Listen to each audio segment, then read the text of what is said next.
Welcome to the No More Mondays podcast, the show that inspires confident professionals by interviewing people who actually enjoy what they do for work.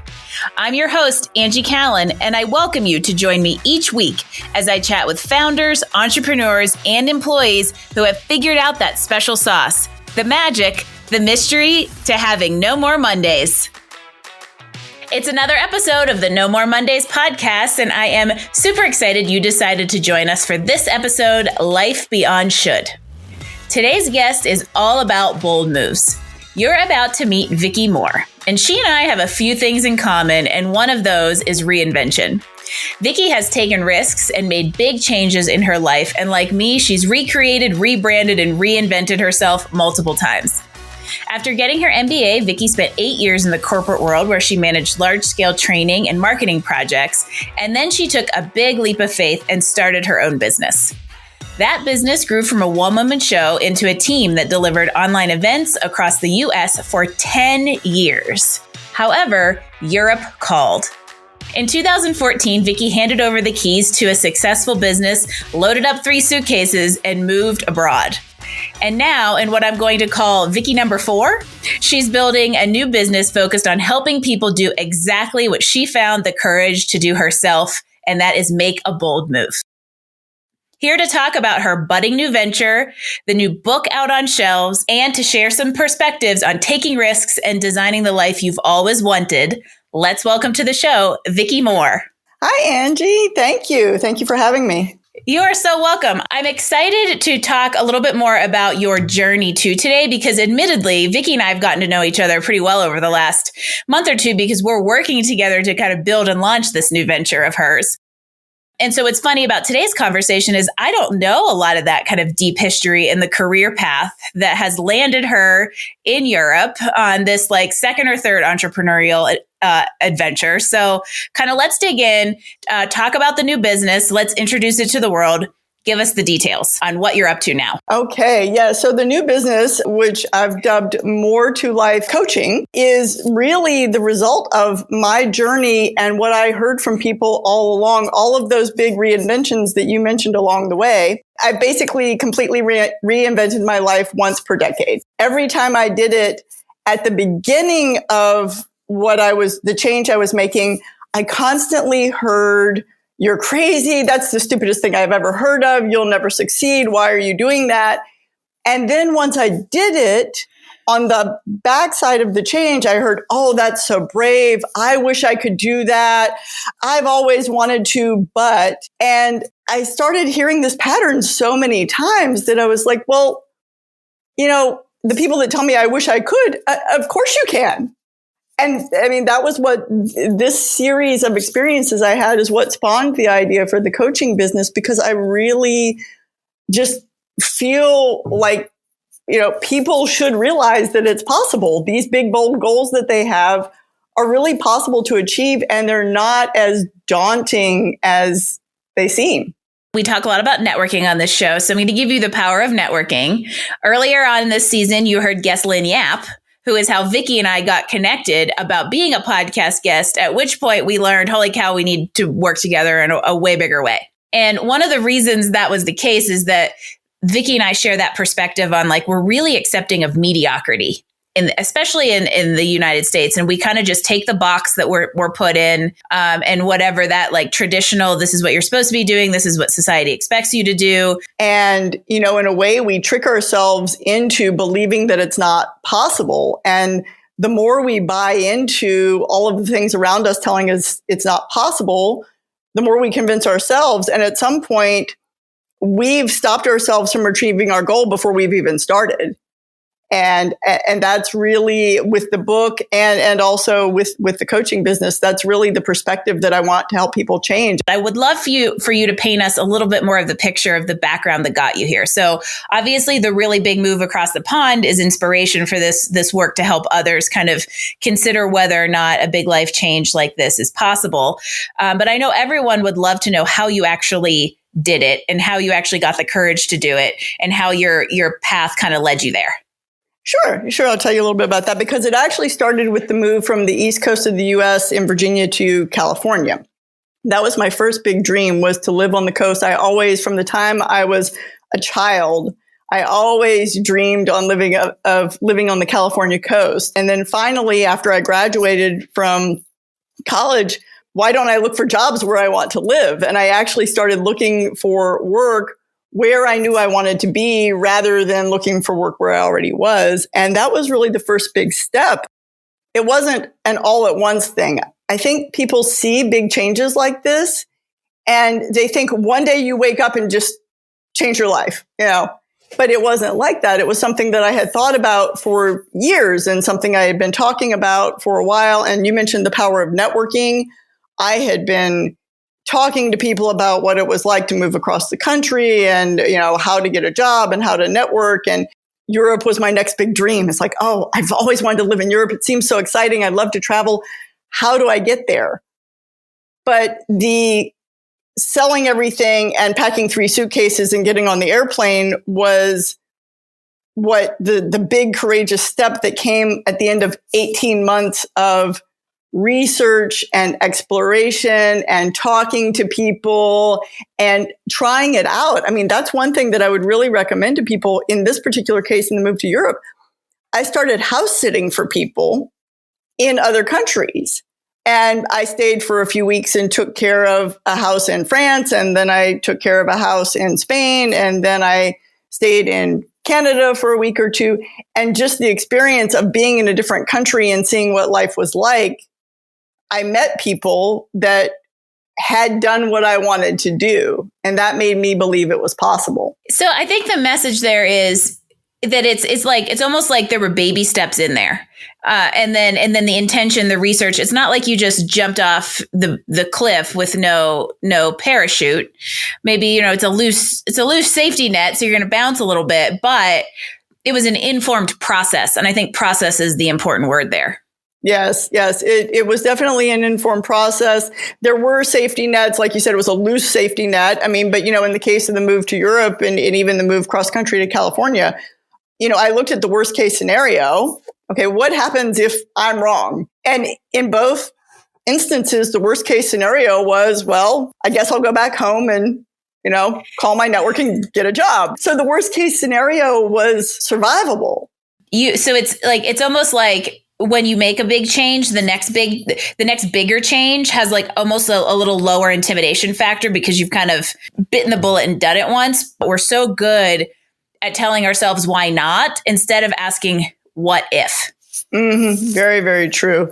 And I think that question, the what if question, is so important to make sure to ask the question over and over again long enough to get past all of the conditioning that we've absorbed.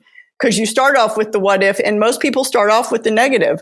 What if I can't find a job? What if I can't find a place to live? What if I can't learn the language? What if I can't, and you start with all those things, but you have to push past those things, consider those, but then push past those long enough to go, well, what if it worked? What if I actually get to, change careers or live in this place I've always dreamed of?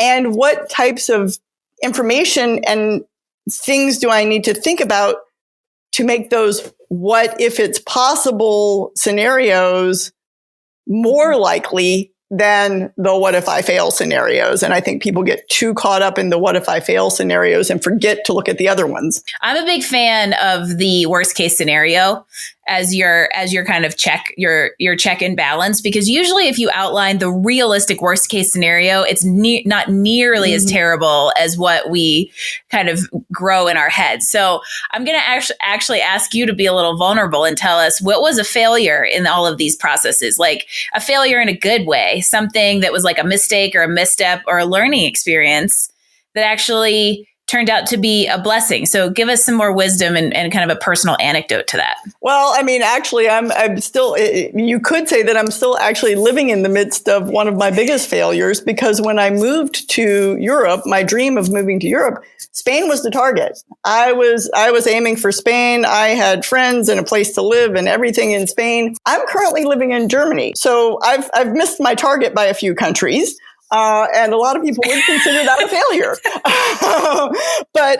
But it was a blessing in disguise in a lot of ways, because I got to live in a place that I hadn't even really considered. And the opportunities that I found here and the people I've met and the way my career has changed direction has really had a lot to do with being here in Germany versus what I had expected to experience when I thought that I was moving to Spain. That quote unquote failure was basically a series of opportunities that I chose to embrace rather than like hold on to, no, it has to be exactly this way. And I think that's a really important point. When you have a big goal like this, it's important to stay focused on the rationale behind the goal. Like what values and what experiences do you want to have versus I need it to look exactly this way. And my goal was to be in Europe, to be able to travel and learn languages and experience the culture. And if I'd held on to, no, it has to be this city in Spain and it can't be anything else, then I wouldn't be here right now. There's a parallel that I talk about when we're creating kind of a career plan of people can be really tunnel visioned. And then you end up missing a really great open door that presents itself along the way through that tunnel. And so it's very easy to kind of over idealize the vision that you have for a goal. Just like you can build up the failure to be something it's not, you could also build up the success to be something it may not be. And therefore you kind of give up or think you failed when you're just succeeding in a way that you didn't necessarily envision. So you have like those core goals and you always can back check to make sure that you're meeting them. It just may not be in that exact picture you drew for yourself. I wanted to talk more about the book. So the book is called Life Beyond Should. What inspired you to kind of put that compilation together and go put these stories out there? Well, it's funny because it was a 2-part process. So I guess, again, it comes back to the point that, like, you know, achieving these big goals is never the like, tomorrow I'm going to wake up and do this thing. When I was leaving California to move to Europe, I got a lot of advice about what I should do. And most of it involved not moving to Europe. And so, of course it did. so I actually came up with the title of the book then, because my vision of what my life would be like in Europe was my life beyond all the shoulds that people you shouldn't give up a successful business. You shouldn't give up a stable career. You shouldn't give up this beautiful life you have on the coast of California. I mean, and so I actually wrote down the title of the book as I was moving. I was exploring a lot of different ways to build my skills. I wanted to build my storytelling skills as part of the work that I was doing. And I was talking to people about building storytelling skills. And I reached out to someone on LinkedIn that I knew from my university. And she said, well, I have to tell you about this experience I had. I'm publishing a book and you should really reach out to this publisher that helps people publish books. And so it was all just through random conversations, basically, that I got inspired to take these ideas that I'd been gathering over 5 years and then do the interviews to back them up and put them into a book. And it was a great experience. I have to say, it was a fabulous experience. Just a couple of days ago, I was talking to somebody and a book came up that is, I think it's The 5 Regrets of the Dying, which was actually a similar kind of like interview, like market research kind of book. And the number one regret that's listed is, I wish I'd had the courage to live a life true to myself, not the life others expected of me. And I feel like that, like looking at the scenario realistically and thinking about the worst case scenario, but also thinking about the fact that in 10 years, am I going to regret trying to move to Europe, or am I going to regret trying not to move across the country, or not? Am I going to say, I wish I had changed jobs? And you mentioned something earlier that I wanted to draw out, because you mentioned that doing one thing, like taking action towards one goal, sort of prepares you and builds the confidence and courage then to achieve the next goal. That is something that they've actually scientifically proven, that you can expand your comfort zone, so to speak. And so each time you do something that seems a little bit, daunting or takes a little bit of courage, then the next time you get ready to go after a goal, you have more ability to do that because you've sort of trained your brain to think, yes, I can do this. This is possible. And I thought that was a really interesting concept. That was something I learned in the research I was doing. And I was like, oh, okay. So your comfort zone is not a fixed place. You can actually grow the space that your comfort zone takes up, and it can become bigger and bigger and encompass more things. It's kind of like training wheels. You don't just hop on a bike and go ride 20 miles. Now you might have a strider first, and which makes it easier, but there's some sort of learning curve to get over.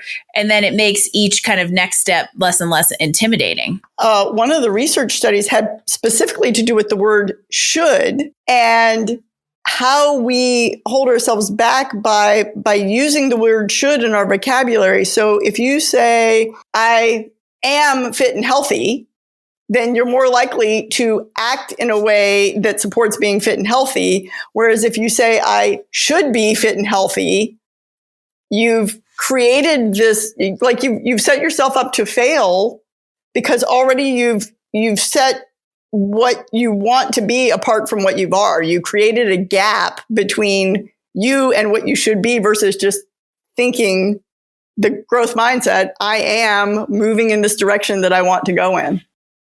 Let's bring this back to kind of the goal of No More Mondays, inspiring confident professionals and helping people have a more enjoyable life and career. What's a piece of advice that you have to people to kind of, let's say, put the training wheels on and at least get moving?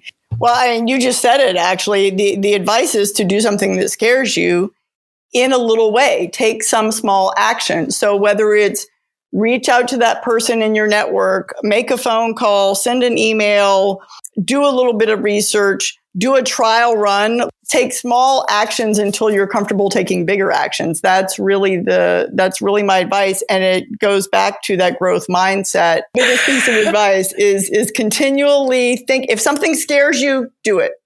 So let's learn a little bit more about Vicki the expat. And I mean, you've gotten to experience a lot of cool things by reinventing yourself every decade. So how has that formed who you are as a person and your interests? What are you doing when you're not building more to life and helping people make big changes? What rounds you out as a person? Oh, wow. That's a tough question. I mean, travel is certainly a big part of my life, and I love learning and exploring and meeting people and learning about places in an authentic way. So not traveling like a tourist, but traveling like a local. And up until the past couple of years, that's what I was doing is going to tiny little places that aren't in any travel book anywhere. One thing that keeps me grounded is what I call moving meditation. This is a really big part of what I do every day, is to do something that gets me away from the desk and the devices and whether it's building the business or writing the book or whatever, just to get out and move in, hiking, walking, bicycling, because I think that space is really important. I think it's important for everybody to do in a way that gives your brain a break from the to-do list.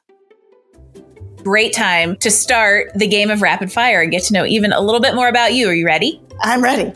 Star Trek or Star Wars? Star Wars. When you were a kid, what did you want to be when you grew up? I wanted to be a teacher. We've actually talked about several books through this episode, but let's do one more. Other than Life Beyond Should, give us a great book recommendation. I like Deep Work by Cal Newport because he talks a lot about how to get to those moments of clarity where you're not distracted by the to-do list and all the things that we've got going on in our daily lives, and how to get to those moments where you give yourself the space to focus on what makes you happy or what's really important to you for your work or your career. I really like the advice he's got in there. Give us a great 80s band. Oh my goodness. I don't even know. All my decades run together anymore. I can't. I really should. 80s, 90s, 70s, 80s, 90s at this point are actually all considered classic rock. So just pick a band. Oh, just pick a band. Classic rock. Oh, that's so hard. Wow, the one that's coming to mind is ABBA, and I don't even know what decade that's in. So. Oh, now you're going to make me want to go watch Priscilla, Queen of the Desert, Vicki. Favorite candy? Oh, well, I don't eat candy, but when I did, my favorite is dark chocolate. What was your favorite childhood TV show? So I'm going to go way back, and I'm going to say Sesame Street. We're going to change it up for this rapid fire question. I love food questions because I'm always hungry. But knowing that candy is not part of the diet, we're going to omit the ice cream question and ask you what your kind of like guilty or food vice is. The one thing that I can't seem to shake is my coffee addiction. I love coffee, and it's really good here. So that doesn't help at all. That's a good point. And let's just admit that being an entrepreneur is really just not possible without coffee. Very true. Because it's a show about Mondays. What is the first word that comes to mind when I say Monday? 2 words. Wait, I'll pick one. Optimistic. What's the other one too? You got to tell us both. Opportunity. They have a correlation. Tell us why. Because for me, Mondays are sort of the chance, the opportunity to create something new every week. You've had the space over the weekend, hopefully, to sort of regenerate and recharge. And at least for me, Sunday afternoon is a chance to think about what I want to create in the week. And so Monday mornings have a lot of energy for me because now I'm like ready to tackle, the big goals.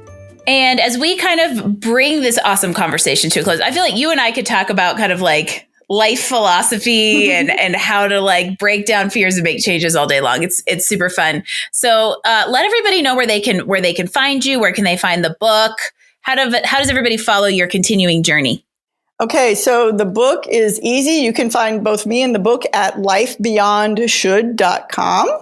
The book is on Amazon as well. And then for me directly, you can get me at Vicki@moretolife.net. More with 2 O's, Moore. 2 O's. Yeah. And I'm on LinkedIn as well, vmore09 on LinkedIn if you want to connect with me there. And she and I are connected there, so you can find her, and we'll link everything in the show notes. And when your last name is Moore and you want to coach people to living big life dreams, how can you not make the name of your business More to Life? I love it. There's so many good, like small actionable tidbits through this whole conversation of just how we can help people kind of step towards those dreams or even just begin exploring them. But let's give everybody one last piece of advice. What is your best recommendation, that pearl of wisdom, on what listeners can do to get a step closer to a more enjoyable life and career? Talk to people that have done it rather than people that haven't done it. Oh, wow. I wish you all could see my face right now. That's amazing because it's so easy to find the people who haven't done it. And that can therefore just become the voices that you hear. Intentionally seek out the people who have and get that perspective. That was what changed it for me was talking to the people that had done it successfully and hearing their stories and also realizing that they weren't that different from me. If they can do it, then maybe I could too. So yeah, seek out those people. Vicki, this has been awesome. Thank you so much for being part of the show and officially joining the No More Mondays movement. We always love hearing from people who are enjoying what they do for work, living the life that they have intentionally decided to design for themselves. She's a great example, you guys. Definitely follow her journey. Check out More to Life coaching and take a chance. Take one tiny step towards that big change that you've always dreamed of. Vicki, thank you so much for being part of the show. Thank you so much, Angie. It was great to be here. Awesome. For those of you out there listening, I would love for you to subscribe to the No More Mondays podcast, wherever you get your shows. Please leave us a 5-star rating and a review. It is a huge help as we continue to inspire confident professionals everywhere with amazing stories like Vicki's. If you'd like to leave us comments, feedback, or drop a guest suggestion, visit us online at nomoremondays.info. Thanks for listening to this episode of No More Mondays. We hoped you grabbed some great insights to help you improve your professional satisfaction. Please visit us at Apple iTunes and give us a rating so we can continue to offer you awesome interviews and content each week. No More Mondays. New episodes drop every Wednesday. No More Mondays is brought to you by Career Benders, Inc. in partnership with executive producer Jane Durkee. For more information about career coaching, resume writing, personal branding, recruiting, and entrepreneurship coaching services, visit our website at careerbenders.com. That's Career Benders, B as in boy, S as in Sam.com. This is your host, Angie Callen, signing off. Until next week when we chat with another inspired, confident professional.